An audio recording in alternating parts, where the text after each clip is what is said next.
এই যে রেজিম চেঞ্জের কথা বলছেন, এই যে নতুন যে খামেনি মোজতবা, তাকে কি শেষ পর্যন্ত ইরানের মানুষ আয়াতুল্লাহ আলী খামেনি এর জায়গাটা দিলেন? তাকে কি তারা ধর্মীয় নেতা হিসেবে মানতে শুরু করলেন? তাহলে তো রেজিমটা চেঞ্জ হলো না, আমেরিকার উদ্দেশ্য তো সফল হলো না। কত সুন্দরভাবে আপনি আবার ধরেছেন যে ওর প্রথম ছিল যে আমরা খামেনিকে মারার পর উনি তো নিজে একটা আপনি স্টেটমেন্ট যেটা বলছেন, উনি ট্রাম্প বলছেন যে আমি টু লেয়ার্স অফ লিডারদেরকে আমি মেরে দিলাম, শেষ করে দিলাম। 49 লিডার্স প্লাস 150 লিডার্স, 50 জন, তোর মধ্যে ওদের ডিফেন্স মিনিস্টার, ওদের ইরানিয়ান রিভলিউশন গার্ড, ওদের ইন্টেলিজেন্স চিফ, সবাইকে শেষ করে দিল। তারপর এই 12 দিনের মধ্যে হাউকাম ওদের যতদিন 80 জন লোক যদি একত্রিত না হয়, ওরা মিটিং না করে, তাহলে আপনার এটা নতুন যেটা আপনার খমেনি আছেন উনি ইলেক্ট হতে পারবেন না।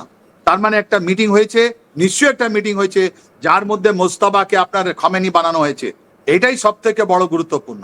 এখন পর্যন্ত ইরানের কোনো খবর আমরা পাচ্ছি না, কেউ পাচ্ছে না। যদি কি বলে যে ভিতরে ইরানের মধ্যে কি হচ্ছে, তাহলে ও লোকটা মারা যাবে, ইরানের ও লোকটাই মারা যাবে। কেন যে ওরা তো চাইছে কি কোনো একটা জায়গা আমরা একটা সেন্ট পেলে, একটা গন্ধ পেলেই আমরা মিসাইল ছাড়বো আর ওদেরকে শেষ করব। এটাই শুধু বলা হয়েছে যে মোজতবা যিনি আছেন উনি একটা হার্ড লাইনার, উনি নিউজে থাকতেন না।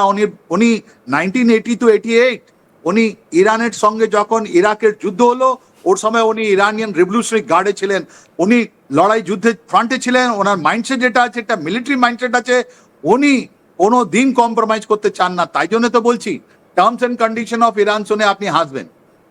উনি বলছেন এরা 5-6টা পয়েন্ট দিয়েছে, ওর মধ্যে 2টো পয়েন্ট খুব ইন্টারেস্টিং। ওরা বলছে যে যদি তোমরা আমাদের সঙ্গে কথা বলতে গেলে এই নেতানিয়াহুকে ইন্টারন্যাশনাল কোর্ট অফ জাস্টিসতে তুমি এটা ওয়ার ক্রিমিনাল করে বলো। এই যে তুমি গাজা প্ল্যান আছে ওটা তোমাকে শেষ করতে হবে। তৃতীয়, তুমি আমাদের নিউক্লিয়ার প্ল্যানটা মেনে নিতে হবে। চতুর্থ, আমাদের যতগুলো পয়সা তুমি ফ্রিজ করেছো ওটাকে আনফ্রিজ করে আমাদেরকে ইন্টারেস্ট সঙ্গে রিটার্ন করতে হবে।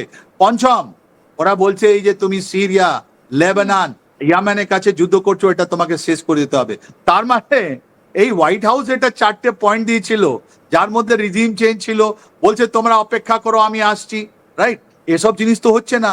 অ্যান্ড বুট অন গ্রাউন্ডস, এই যদি মাটি তলায় তেল আছে, উপরে ইরানিয়ানরা আছেন, মাঝখানে ওদের ইরানিয়ান যেটা মিসাইল সিটি আছে, ওখানে তো কোনো বোমা আমরা তো দেখতে পাচ্ছি না। যতগুলো যুদ্ধ হচ্ছে উপরে হচ্ছে, আর ওটা এআই জেনারেটেড জিনিসটা আপনাকে বললাম। এবার ইরান সবকিছু পারফেক্ট করেছে নিজের মাটিতে। ওরা 3 ডাইমেনশনাল এরকম জিনিস তৈরি করেছে যে ডিজিটালি যে সেন্সর গুলো আসছে ওটা ভাবছে যে এটাই অ্যাকচুয়ালি অরিজিনাল একটা সামরিক বিমান, ওটা মেরে চলে যাচ্ছে। তার মানে একটা ডিসেপশন করার উপরে কোটি কোটি টাকা ওরা খরচা করে পালাচ্ছে। আর যতগুলো আজ দেখুন আপনি একটা মিসাইল দেখাচ্ছেন যে ইসরায়েলি মিসাইল, একটা ড্রোন যেটা ইরানিয়ান ড্রোন যেটা 20 লক্ষ টাকার দাম, আর ওটাকে আপনার ইন্টারসেপ্ট করার জন্য 4টে যেটা যাচ্ছে আপনার কোথাও গিয়ে এই যে এই ঘটনাগুলো আপনি বলছেন, এই যে মোজতবাকে বসানো, তারপরে এই যে গ্যাসের একটা দেখা যাচ্ছে যে তীব্র তালবাহানা বন্ধ করে দিয়েছে উৎপাদন ওমান, কাতার, এই দেশগুলো হরমুজ প্রণালী বন্ধ করে দেওয়া, কোথাও গিয়ে কি এর পেছনে রাশিয়া এবং চীনের কোনো খেলা রয়েছে যেটা ধরতে পারলেন না ট্রাম্প? পিছিয়ে আসতে বাধ্য হচ্ছেন এবার এক এক করে। দেখুন, ট্রাম্প ভেবেছিলেন যে এখন তো রাশিয়ান এন্ড ট্রাম্প ওপেনলি তো নেই, রাশিয়া তো লস হয়নি, রাশিয়া তো আরো অ্যাডভান্টেজ হয়ে গেছে। ওরা ওদেরকে রাশিয়ার তেল বিক্রি বেড়ে গিয়েছে, রাশিয়া তো অ্যাডভান্টেজ রয়েছে, বেড়ে গিয়েছে। ওদের যতগুলো স্যাংশন সরিয়ে দেওয়া হয়েছে এখন, ইন্ডিয়া তো নিজেই কিনছে, অন্য দেশও কিনছে ওর থেকে, ওর তো ইকোনমি ঠিক হয়ে গেছে। উল্টা ও বলেছে, রাশিয়া বলেছে আপনার ইউরোপিয়ান ইউনিয়নকে আমি তোমাদের গ্যাস ও তেল দেবো না, দিলে আমাকে বেশি পয়সা দিতে হবে। Blackmailing number 1। নাম্বার 2, ওরা এই ইরানিয়ান গুলো এত মানে দাবাং হয়ে গেছে, দাবাং ইরানিয়ান। ওরা বলছে হরমুজ প্রণালী থেকে আমরা ও দেশগুলোকে পারমিশন দেব, ওদের ক্রুড অয়েল নিয়ে যাওয়ার পারমিশন দেব যারা নিজের মাটি থেকে আমেরিকান এন্ড ইসরায়েলি এম্বাসি গুলো সরিয়ে দেয়। আমার ওদের থেকে কোনো দুশ্মনী নয়, যদি ওদের কনফার্ম করে যে ওরা ইরানিয়ান এন্ড আমেরিকান এম্বাসি নিজের মাটি থেকে সরিয়ে দিয়েছে, বিশ্বের যে কোনো দেশ, ওদের যদি ওখানে শিপ আসে আমরা কিছু করব না। এই হরমুজ প্রণালী যেটা আপনি বলছেন এখন তো বেশি দিন হয়নি, এখন 12 দিন, আজকে 11 দিন থেকে বন্ধ আছে। আর ওর ইম্প্যাক্ট গুলো তো আপনি বারবার বলছেন, এটা তো আমরাও দেখছি। তো এই যে দাবাং ইরান যেটা আমরা দেখছি, আর এই যে ইসরায়েলের উপরে যেভাবে হামলা হয়েছে বা ইউএসএস লিঙ্কনের উপর যেভাবে হামলা হয়েছে, আমরা তো একটা নতুন পিকচার দেখছি, ওই পিকচার কোনো জায়গায় দেখানো হচ্ছে না, ওই পিকচার ইনফরমেশন ক্রেডিবিলিটি ওখান থেকে আস্তে আস্তে করে আসছে। আজকে সকালবেলাও যখন ইরানিয়ান অ্যাটাক হয়েছে, দুবাইতে হয়েছে, রাইট, কুবাইতে হয়েছে, অনেক জায়গা হয়েছে, ওরা ইউএইতে করেছে। তাহলে এই এই যে খাড়ি দেশগুলো আছে, এই যে আরবিয়ান দেশগুলো আছে, আর বাহরিনে তো বললাম ওখানকার লোক রাস্তায় নেমে গেছে কি আমরা আমাদের এই সুলতানকে তাড়িয়ে আমরা নিজের একটা নতুন গভর্নমেন্ট বানাবো। এটা উল্টো হয়ে যাচ্ছে। ইরানিয়ান যে স্ট্র্যাটেজি গুলো আছে, আজকে আপনি যে ইরানিয়ান স্ট্র্যাটেজি গুলো আছে, আপনি ওদের প্রেসিডেন্টকে দেখুন, উনি তো ইসলামিক লোক, উনি তো চাইবেন না ইসলামিক দেশের উপরে হামলা। তার মানে ওনার মাথাটা কে? ওই মাথাটার মধ্যে বসে আছে মনে হয় একটা চাইনিজ লোক, যিনি এই পুরো যুদ্ধটাকে সঞ্চালিত করছে ওদের নিজের নেটওয়ার্ক নিয়ে। ওরাই ফায়ারিং করে যাচ্ছে ইসরায়েল মাটি থেকে, ইরানের মাটি থেকে। আর ইরান আজকে যেটা আছে একটা ল্যাবরেটরি, এটা প্রয়োগশালা হয়ে গেছে। ওখানে ইলেকট্রনিক ওয়ারফেয়ার, ওখানে মিসাইল ওয়ারফেয়ার, ওখানে আপনার ডিসেপশন, আর্টিফিশিয়াল ইন্টেলিজেন্স ওয়ারফেয়ার, সব কিছু ওর চাইনিজ গুলো চালিয়ে যাচ্ছে।